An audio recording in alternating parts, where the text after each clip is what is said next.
fourth take, let me get to it. 2017 versus 2007, July 15th at the exact same time of day, EUVI at 195 angstroms on stereo ahead, because it's the only piece of equipment that was working from 2007 to 2017, period, end of statement. And in the video I'm critiquing, these are the images, or approximately the same images, that were used. I don't know how much, well, cherry picking they did, but they picked images that showed dramatic changes. Then, well, the images that were shown were done by somebody who calls himself the, the icy farmer or whatever. And also I'd like to point out that he took out a black marker to make it look more dramatic.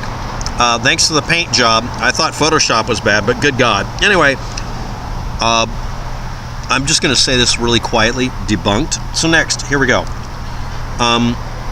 At 2 minutes and 39 seconds out of a 1 hour long waste of my time, the Ulysses probe was quoted, and it did 3 orbits from 1990 through 2009 that are being cited in this image. And it's the 3rd image, so we're literally at the end of the images I'm going to critique.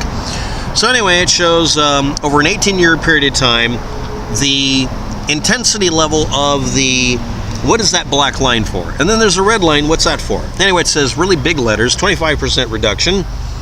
Okay. And it says 50% reduction in solar wind pressure. Pressure? Okay. In 2015. The equipment was shut off in 2009, so how does that know anything about 2015? And why is there a question mark pointing to 2010 and the graph? And why does the graph go from 0 to 80? Well, the graph on the left goes from 0 to 140. Let's enhance.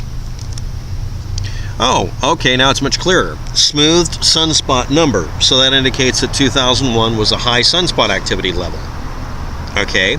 It also had a dramatic change from 140. Wait a minute, the red line, what does that refer to?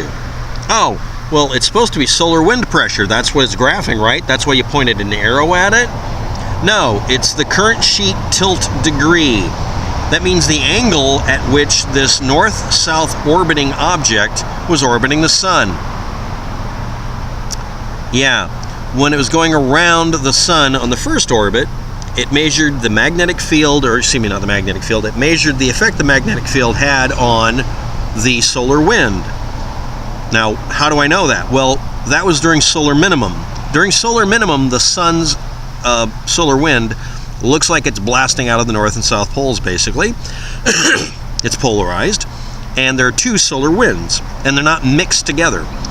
During the solar maximum, 2001 apparently, it had a lot of chaos in it. You can see that graph there. Hey, they provided graph information that's useful.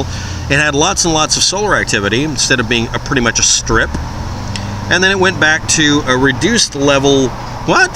What's that? Oh, anyway, during that period of time, it was back down to being solar minimum again, like it is now, where the solar wind is stable and rationalized because the magnetic field of the sun is now stable. It dominates the solar wind and makes it behave a certain way.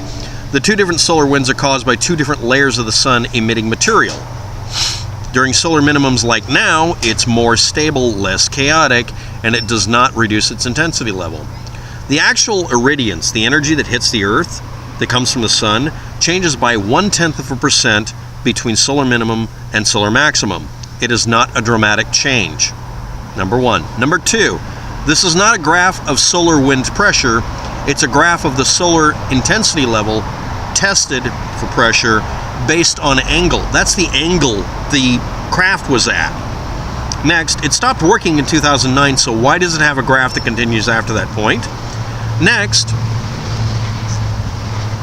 if that isn't the degree angle of its position around the sun compared to the equator, then I'd like someone to explain to me why it would have a zeroing out during the solar maximum and then go back up.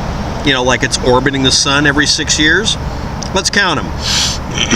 Let's assume that if it's a solar minimum, minimum angle and intensity, let's see, that would be 6 years. So let's get that done here.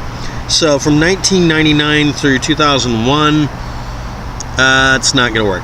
What about, I'm not going to do it anymore. Look, if anybody's curious, this thing was on a 6-year orbit around the sun. That's plenty of time for it to get all sorts of information. they were trying to figure out where the solar wind came out more intensely, and they happened to bookend it just enough to where they could do this during a period of time. We had a solar maximum. I guess it was 2001. I don't know. That's where the sunspot numbers come up. But why is somebody putting a pointer at the solar wind pressure when it's really pointing at just the degree angle it was positioned at relative to the equator of the sun? And I do like the fact that they kind of show part of the orbit in the last frame with a question mark on it. And they're like, what's with this gap? Well, that's when it stopped working. It stopped working partway through an orbit. They had to slingshot this around Jupiter to get the damn thing to work.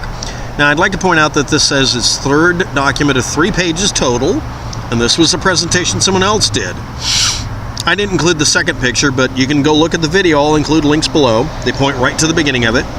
The assertions made during that video are not just erroneous, they're wrong.